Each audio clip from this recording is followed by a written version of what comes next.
Hey friends, it's Miss Bab. I'm back with another chapter of Haunted Castle on Hallows Eve. Today we're going to be reading chapter 11.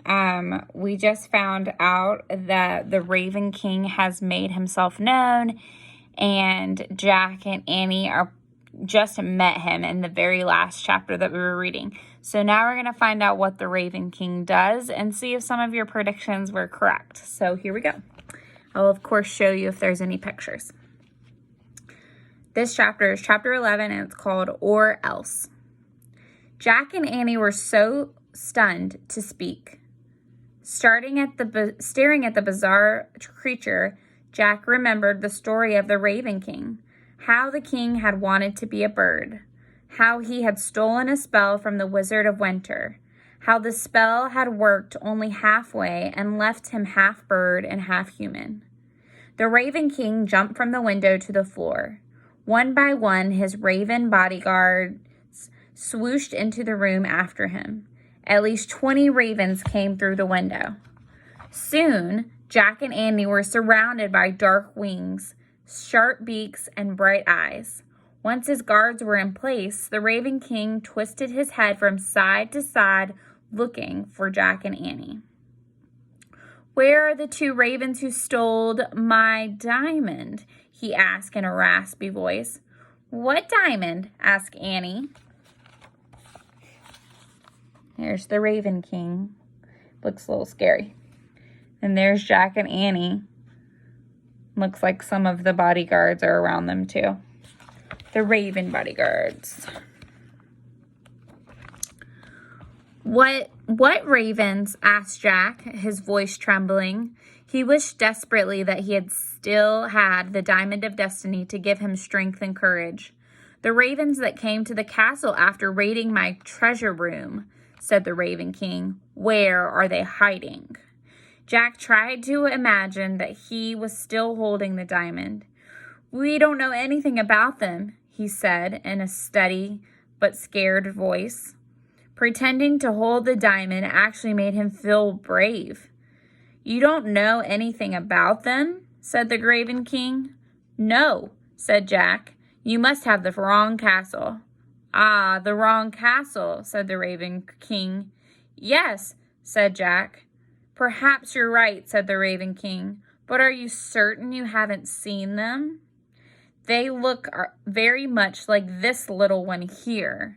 The Raven King threw his cape over his shoulder and held up an iron bird cage.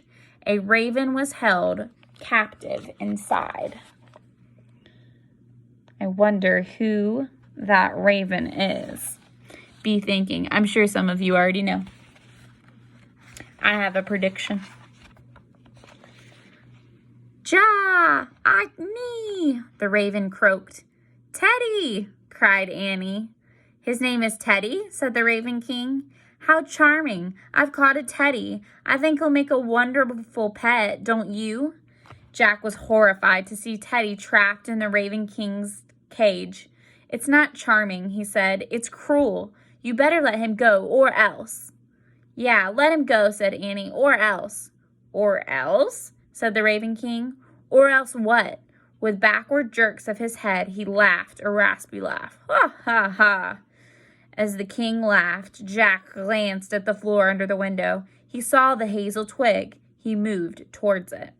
The Raven King caught sight of him. His laugh stopped abruptly. "Cree-craw!" he croaked to one of his bodyguards. Jack dashed for the twig, but before he could grab it, the king's bodyguard had swooped across the floor and picked it up in his beak. As the raven carried it to the top of the window, Jack noticed that one of his tail feathers was bent. "Jack, look, it's Rock," said Annie.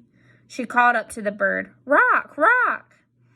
From the perch above the window, the raven looked down at Annie. "Rock, it's me, Annie," she said. "I helped you when the people in the village threw stones at you. Don't you remember?" "What nonsense," croaked the Raven King. "Bring me the stick, bird." Rock didn't move. Gripping the hazel twig in his beak, he stared down at Annie. "Give the twig to Jack, Rock," she said, "so he can turn Teddy back into a boy." "So that ugly little stick is a magic wand, is it?" said the Raven King. "Bring it to me, bird, now." "Don't do it, Rock," said Annie. "Don't let him boss you around any more." The raven stared at Annie for a moment. With his dark brown eyes, he looked at the Raven King. He looked back at Annie. Then he swooped down to Jack and dropped the hazel twig at his feet. Jack grabbed it. "Traitor!" The Raven King shrieked at Rock. "You'll pay for this." He lunged towards the raven. Rock tried to escape, but the king grabbed him by the throat. Jack had to save Rock. He pointed the twig at the Raven King's back and shouted, "Oh, hazel twig from hazel tree, make him what he wanted to be."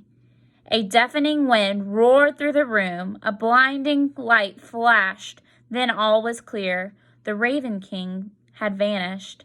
His cape laid on the floor. Rock hopped away unharmed. From underneath the feathered cape came a horrid cry. "Ark!"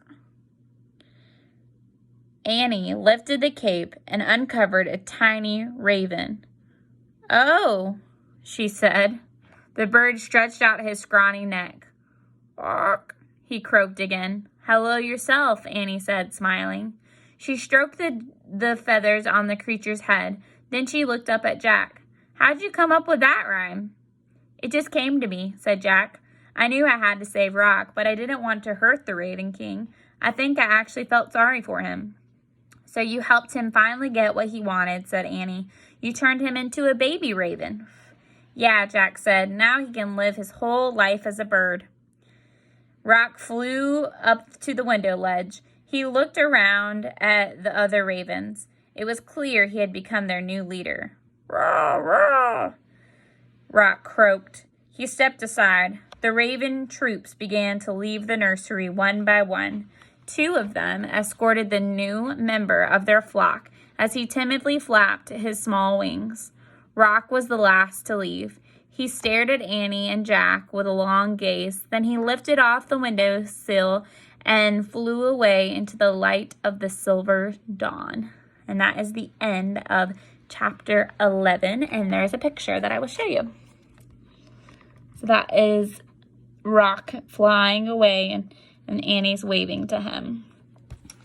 So looks like in the next chapter, it is called A New Day. So we will learn what happens in the next chapter, but maybe you have some predictions that you want to share, or maybe you can start thinking about how you might react if you were in Teddy's shoes or Jack's shoes or Annie's shoes, and see how you might react to a situation if you were a character in this story.